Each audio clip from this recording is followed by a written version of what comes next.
Épisode 4. La stratégie complète contre la maladie de Gumboro. Pour contrôler efficacement la maladie de Gumboro, il ne suffit pas seulement de donner des médicaments ou de vacciner au hasard. La réussite vient d'une stratégie globale et intelligente. Un élevage performant repose sur 4 piliers essentiels.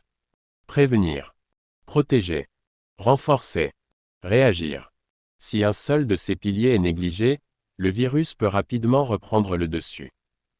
1. Prévenir, empêcher l'entrée du virus. La prévention est l'arme la plus puissante contre Gumboro. Un élevage bien protégé coûte toujours moins cher qu'un élevage malade. Comme le virus est extrêmement résistant dans l'environnement, la biosécurité doit devenir une habitude quotidienne. Les règles essentielles de prévention. Contrôler les entrées dans l'élevage. Limiter les visiteurs. Pas d'entrée inutile. Éviter les allers-retours entre plusieurs fermes. Utiliser des vêtements propres. Désinfecter les chaussures. Le pédiluve à l'entrée doit être propre. Renouveler régulièrement. Réellement utilisé. Nettoyage et désinfection. Après chaque bande. Retirer toute la litière. Laver complètement le bâtiment.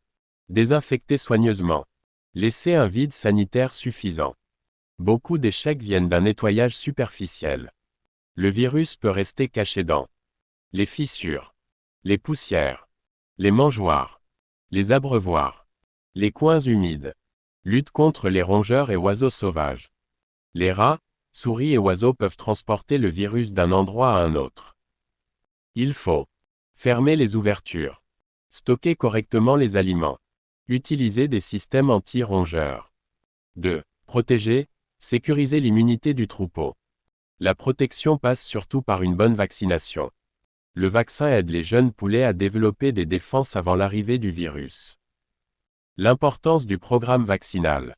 Le calendrier vaccinal doit être adapté à la région, adapté au niveau de risque, respecté avec précision. Une vaccination mal réalisée peut échouer même avec un bon vaccin. Les erreurs fréquentes de vaccination. Eau sale pendant la vaccination. Mauvais dosage. Vaccin mal conservé. Chaleur excessive. Distribution inégale. Stress des poussins. Toutes ces erreurs diminuent l'efficacité du vaccin. L'importance des anticorps maternels. Les poussins reçoivent une protection temporaire venant de la mère. Mais cette protection baisse progressivement avec l'âge. Si le vaccin est administré trop tôt ou trop tard, la protection devient insuffisante. C'est pourquoi le timing vaccinal est extrêmement important.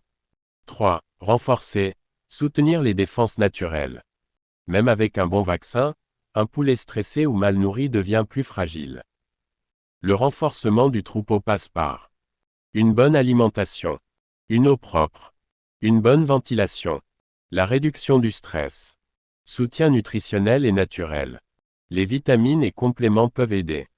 Vitamine A, vitamine E, vitamine C, électrolytes, probiotiques. Certaines plantes traditionnellement utilisées en élevage peuvent aussi soutenir l'organisme. Ail, gingembre, curcuma, moringa, neem.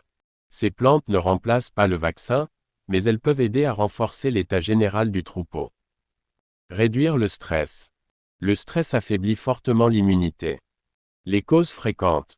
Chaleur excessive. Surpopulation. Mauvaise ventilation. Transport. Changements brutaux d'aliments. Un poulet stressé résiste moins aux infections. 4. Réagir. Agir vite dès les premiers signes. Il n'existe pas de traitement antiviral spécifique capable de tuer directement le virus de Gumboro. Mais une réaction rapide permet de réduire les pertes. Que faire en cas de suspicion? Isoler et limiter la propagation. Limiter les déplacements. Éviter les visites. Renforcer la désinfection. Séparer les sujets les plus faibles si possible. Soutien des animaux malades. L'objectif devient alors limiter la déshydratation. Soutenir l'immunité. Réduire les infections secondaires. On utilise souvent vitamines, électrolytes, soutien hépatique, antibiotiques contre les infections secondaires uniquement sous conseil vétérinaire. Faire confirmer le diagnostic. Certaines maladies ressemblent à Gumboro. Newcastle. Coccidio. Intoxication. Colibacillose. Un diagnostic vétérinaire reste important pour éviter les erreurs. Les plus grandes erreurs des éleveurs. Beaucoup d'éleveurs échouent parce qu'ils attendent trop longtemps, négligent la biosécurité, vaccinent mal, surchargent les bâtiments, utilisent trop d'antibiotiques, oublient le vide sanitaire. Aucun médicament ne peut remplacer une bonne gestion d'élevage. Conclusion finale. Pour maîtriser la maladie de Gumboro, il faut travailler sur 4 axes en même temps. Prévenir l'entrée du virus, protéger le troupeau par la vaccination, renforcer les défenses naturelles, réagir rapidement en cas d'alerte. Un élevage rentable n'est pas celui qui traite le plus. C'est celui qui empêche les maladies d'entrer et qui maintient une immunité forte et stable dans le troupeau.